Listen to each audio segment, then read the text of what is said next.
नमस्कार दोस्तों, आप सभी का स्वागत है आपके अपने YouTube चैनल भक्ति में शक्ति पर। आज हम आपको बताएंगे कार्तिक पूर्णिमा 2020 के बारे में। कब है कार्तिक पूर्णिमा, जाने तिथि, शुभ मुहूर्त और धार्मिक महत्व। कार्तिक मास की पूर्णिमा को कार्तिक पूर्णिमा, त्रिपुरी पूर्णिमा या गंगा स्नान के नाम से भी जाना जाता है। शास्त्रों में कार्तिक पूर्णिमा के दिन गंगा स्नान करने का बहुत महत्व बताया गया है। माना जाता है कि इस दिन गंगा स्नान करने से पूरे वर्ष गंगा स्नान करने का फल मिलता है। इस दिन गंगा सहित पवित्र नदियों एवं तीर्थों में स्नान करने से विशेष पुण्य मिलता है और पापों का नाश होता है।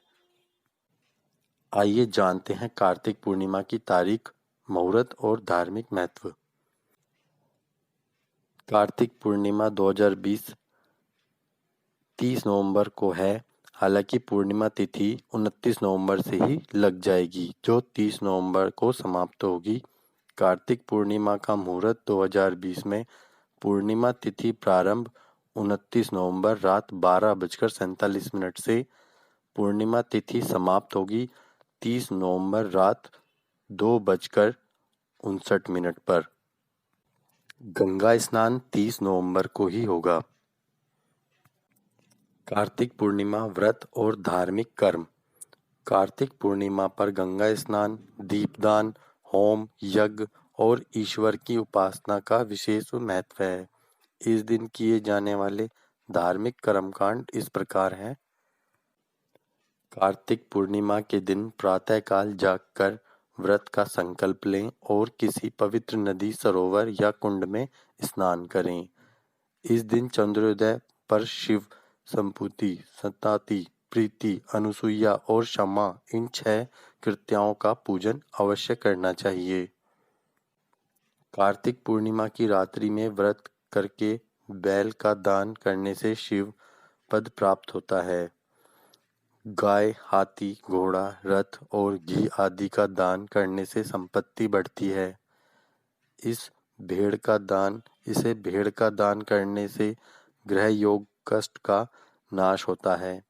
कार्तिक पूर्णिमा से प्रभाव होकर प्रत्येक पूर्णिमा को रात्रि में व्रत और जागरण करने से सभी मनोरथ सिद्ध होते हैं। कार्तिक पूर्णिमा का व्रत रखने वाले व्रती को किसी जरूरतमंद को भोजन और हवन अवश्य कराना चाहिए। इस दिन यमुना जी पर कार्तिक स्नान का समापन करने राधा कृष्ण का पूजन और दीपदान करना चाहिए। कार्तिक पूर्णिमा की पौराणिक कथा। पुरातन काल में एक समय त्रिपुरा राक्षस ने 1 लाख वर्ष तक प्रयागराज में घोर तपस्या की। उसकी तपस्या से प्रभावित समस्त जड़ चेतन जीव और देवता भयभीत हो गए। देवताओं ने तप भंग करने के लिए अप्सराएं भेजी, लेकिन उन्हें सफलता नहीं मिली। त्रिपुरा राक्षस के तप से प्रसन्न होकर ब्रह्मा जी स्वयं उनके सामने प्रकट हुए और वरदान मांगने को कहा। त्रिपुरा ने वरदान मांगा कि मैं न देवताओं के हाथों से मरूं, न मनुष्य के हाथों से। इस वरदान के बल पर त्रिपुरा निडर होकर अत्याचार करने लगा। इतना ही नहीं, उसने कैलाश पर्वत पर भी चढ़ाई कर दी। इसके बाद भगवान शंकर और त्रिपुरा के बीच युद्ध हुआ। अंत में शिवजी ने ब्रह्मा जी और भगवान विष्णु की मदद से त्रिपुरा का संहार किया। यदि हमारे इस वीडियो की जानकारी आपको अच्छी लगी हो तो हमारे चैनल को सब्सक्राइब और वीडियो को लाइक अवश्य करें।